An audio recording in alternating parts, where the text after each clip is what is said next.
సప్తమి పక్కన వచ్చేటటువంటి అష్టమికి రెండు పేర్లు ఉన్నాయి. ఒకటి అశోకాష్టమి అని పిలుస్తారు, రెండు భవాన్యుత్పత్తి తిథి అని పిలుస్తారు. భవాని అని ఎవరికి పేరంటే భవుని యొక్క భార్య భవాని. ఎవరు భవుడు? శివస్వరూపాలలో భవ అన్న నామం ఏ కారణం చేత వచ్చింది అంటే లింగపురాణం నిర్వచనం చేసింది. సంజీవనం సమస్తస్య జగత సలిలాత్మిక భవ ఇత్యుచ్యతే మూర్తిర్భవస్య పరమాత్మనః అని. భవ అన్న నామంతో పరమేశ్వరుడు ఎప్పుడు ఉంటాడంటే నీటి మీద శక్తిగా అధివసించి ఉంటాడు.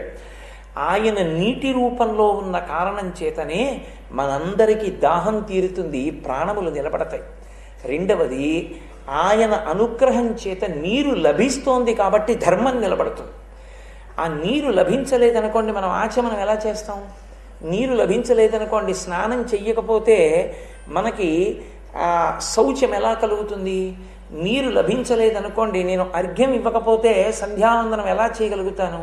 సంధ్యావందనం చెయ్యకపోతే నాకు అశౌచం ఉంటుంది కాబట్టి నేను ఇతర కార్యాలు ఎలా చేయగలుగుతాను? కాబట్టి ఆ నీరు లేకపోతే ధర్మం నిలబడదు. ఆ నీరు లేకపోతే అసలు లోకంలో ప్రాణములు నిలబడవు. ఆ నీటి రూపంలో ఉండేటటువంటి పరమశివ స్వరూపానికి భవ అని పేరుంటే ఆ నీటి యందు బ్రతికించగలిగినటువంటి శక్తి రూపమైనది కడగట్టిపోతున్నటువంటి ప్రాణములను మళ్ళీ పైకి వచ్చేటట్టుగా స్వస్థత కలిగేటట్టుగా చేయగలిగిన శక్తి ఒక్క నీటి యందు మాత్రమే ఉంటుంది. మహానుభావుడు శుక్రాచార్యుల వారు శివమహాపురాణంలో పరమశివుని యొక్క కడుపులో పడుకుని శివుణ్ణి స్తోత్రం చేస్తాడు.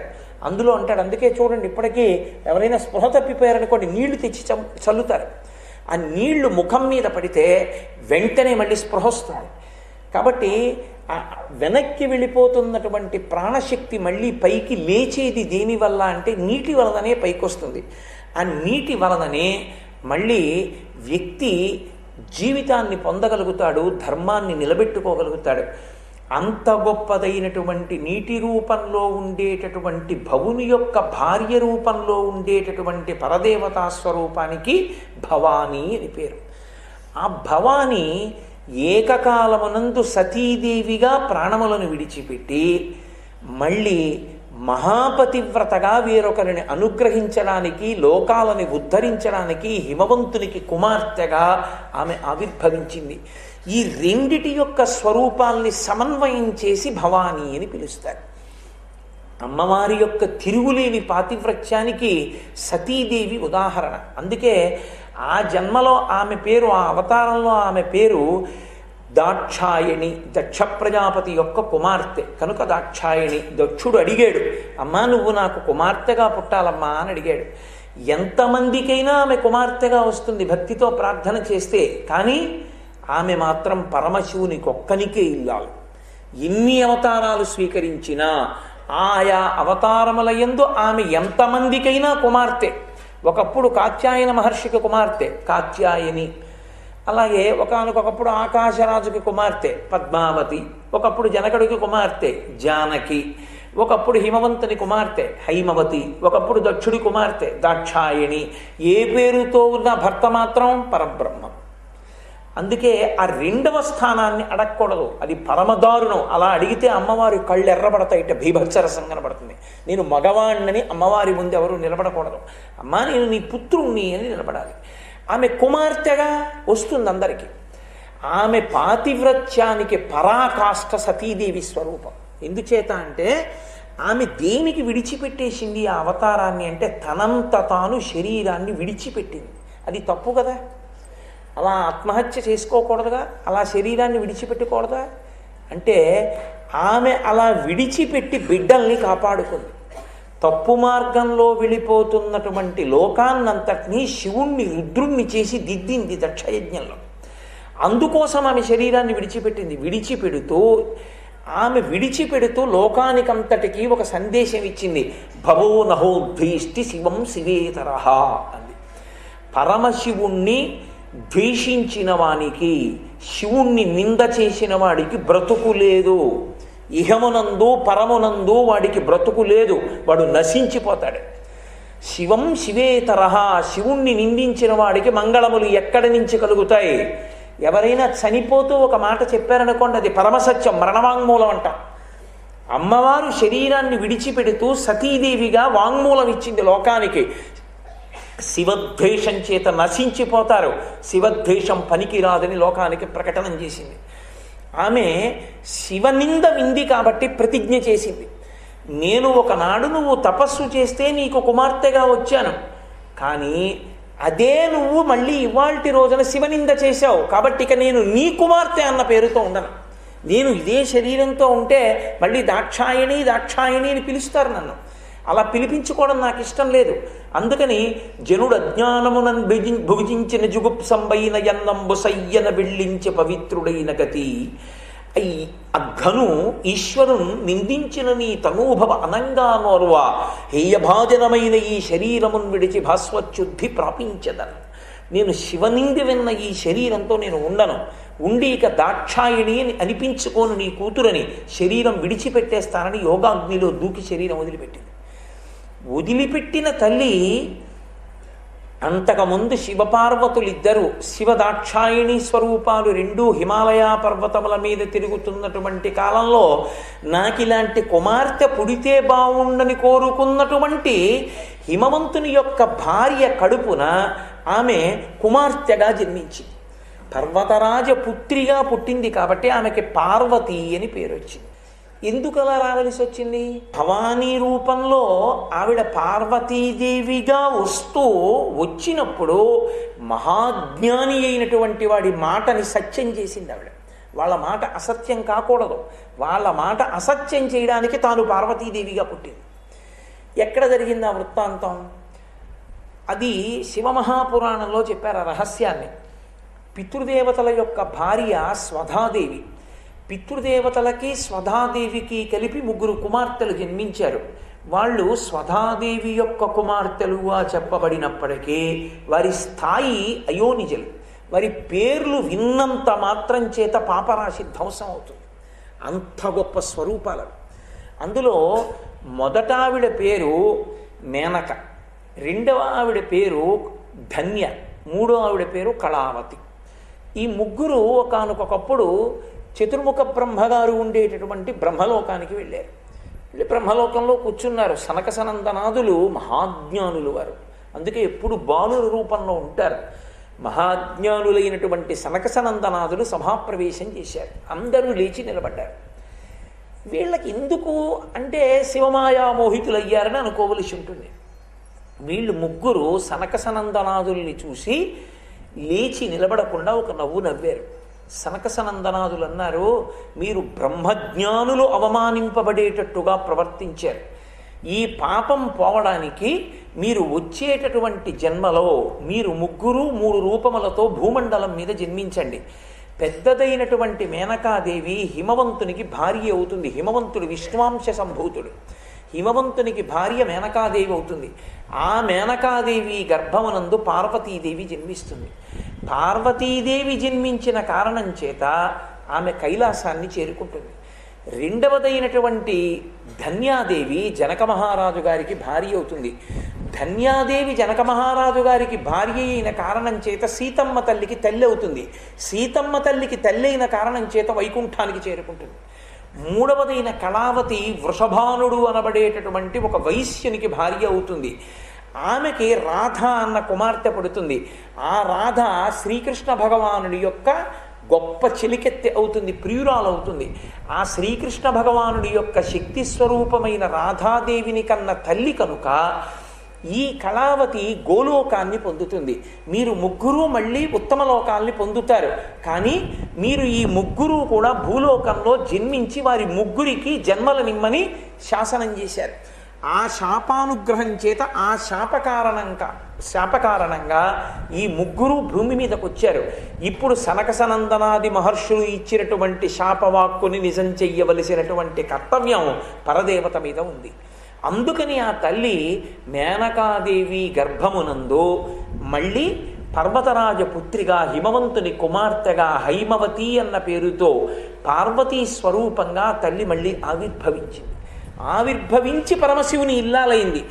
ఆమె పరమశివుని ఇల్లాలుగా మారినటువంటి ప్రక్రియలో, అంటే కళ్యాణ ప్రక్రియలో ఆమె ఈ లోకములను బ్రతికించి. ఎలా బ్రతికించింది? పరమశివుడు తపస్సు చేస్తున్నాడు, హైమవతి ఆయనకి సపర్య చేస్తోంది. హిమవంతుని కుమార్తెగా, పర్వతరాజపుత్రి పార్వతిగా సపర్య చేస్తోంది. పార్వతీ పరమేశ్వరుల ఇద్దరి మధ్య అన్యోన్యత ఏర్పడి, వారిద్దరి యందు కామం ఏర్పడి సంతానము కలిగితే తప్ప తారకాసుర సంహారము కాకూడదని వరమడిగాడు తారకాసురుని. కాబట్టి పార్వతీ పరమేశ్వరుల కళ్యాణం తొందరగా జరిగి కొడుకు పుడితే తారకాసుర సంహారం అవుతుందని ఆలోచించినటువంటి దేవేంద్రుడు మన్మధుణ్ణి పిలిచి బాణప్రయోగం చేయమన్నాడు. ఎక్కడి మన్మధుడు, ఎక్కడి పరమశివుడు? ఆయన మీద బాణం వేసేటంతటి మొనగాడా? భయపడుతూనే బాణం వేశాడు. పరమశివుడు మూడో కన్ను తెరిచి కాల్చేశాడు మన్మధుడిని. ఇప్పుడు మన్మధుడు లేకపోతే ఏమైంది? సృష్టి ఆగిపోయింది.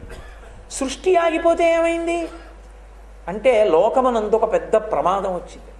మన కర్మ పూర్తయిపోవాలి అంటే మనం చేసుకున్నటువంటి కర్మలని సుఖదుఖముల రూపంలో అనుభవించేయాలి.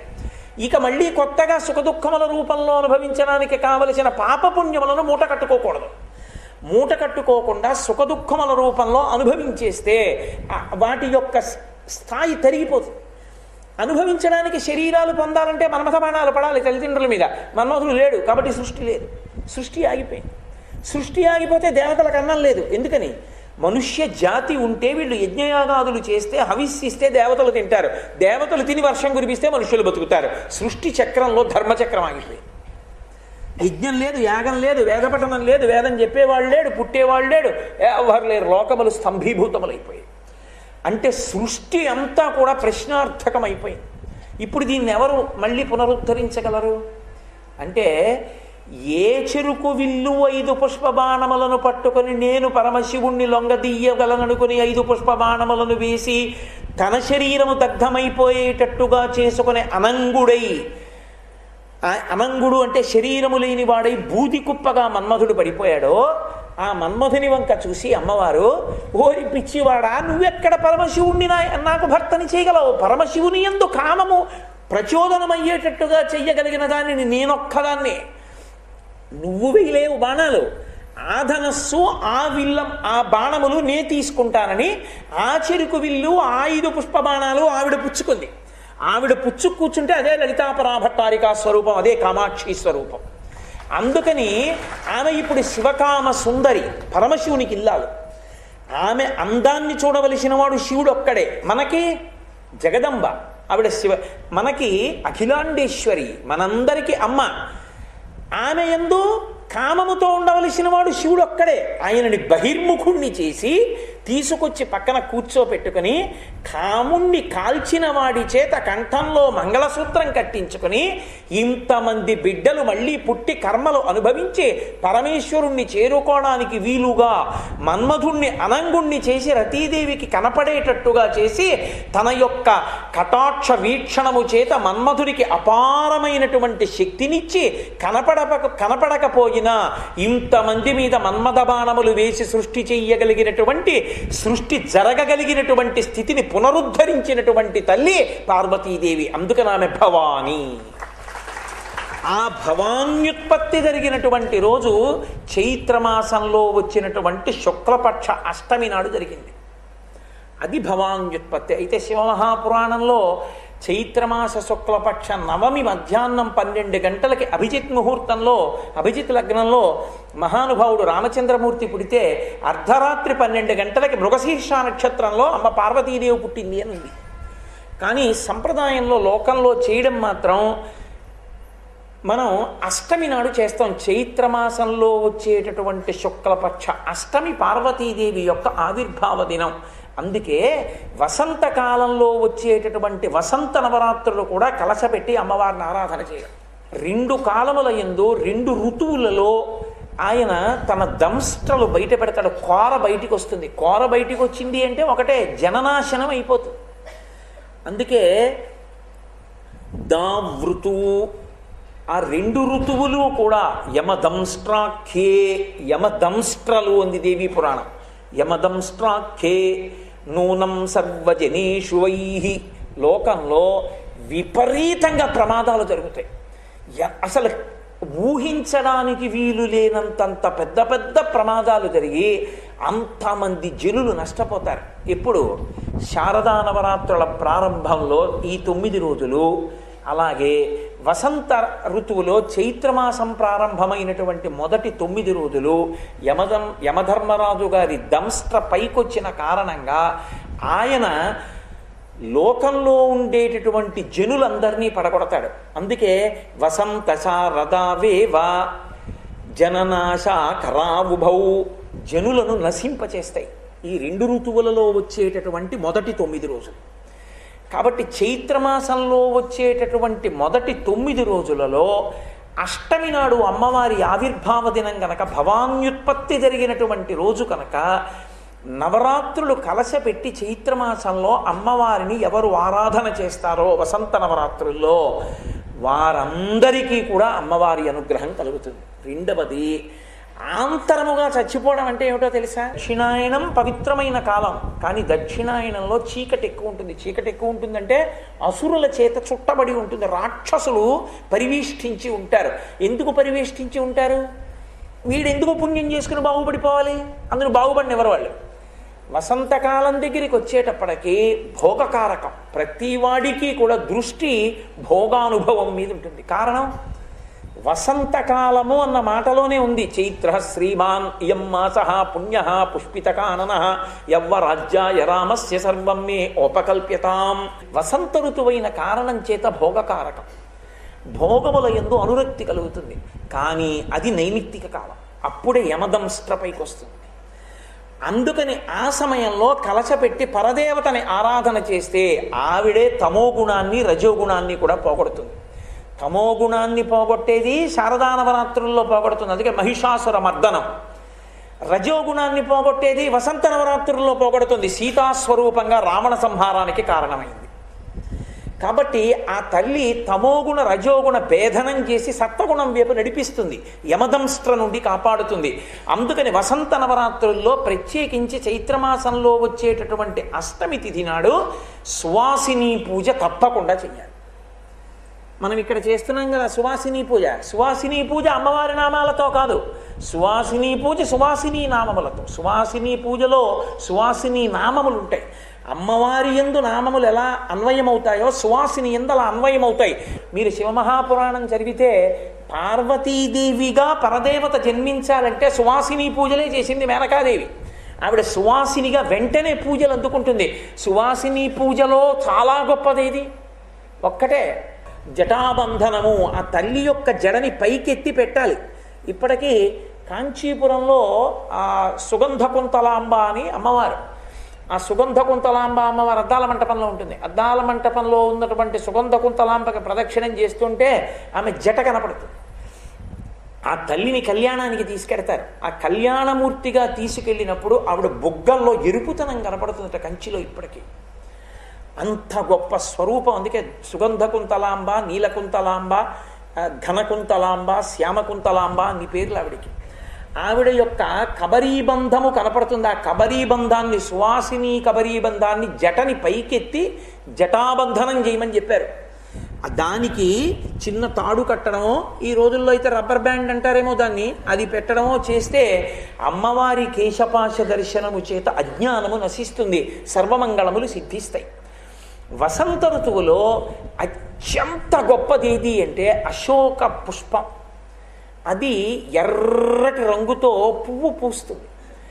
ఈ అశోక పుష్పాలతో అష్టమి తిథి నాటి సాయంకాల వేళ పార్వతీ పరమేశ్వరుడిద్దరికీ పూజ చేస్తారు.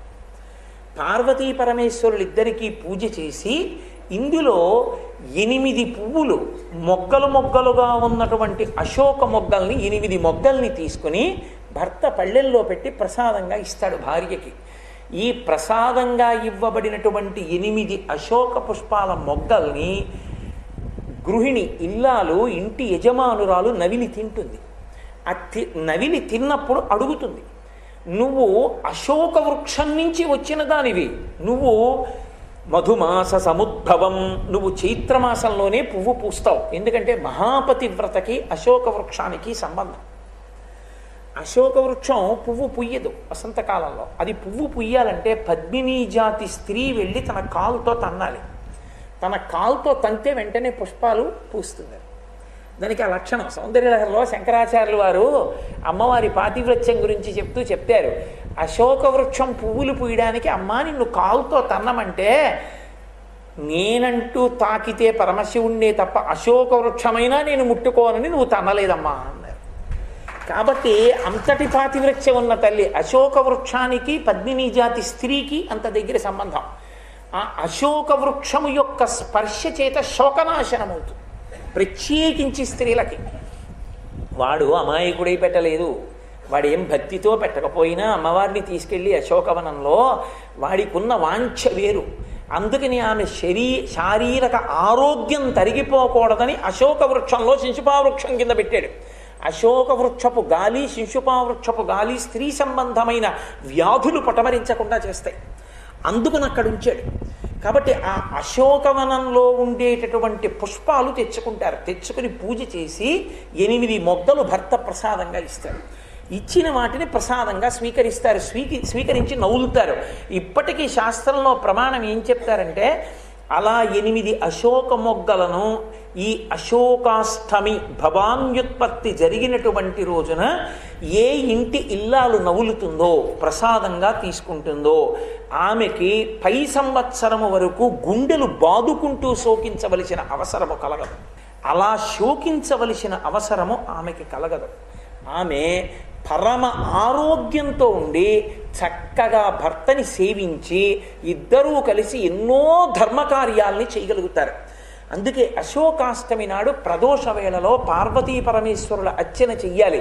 అథవా కనీసం అశోకాష్టమి నాడు శివాలయంలో ఉన్నటువంటి పరదేవతా దర్శనమన్నా చెయ్యాలి.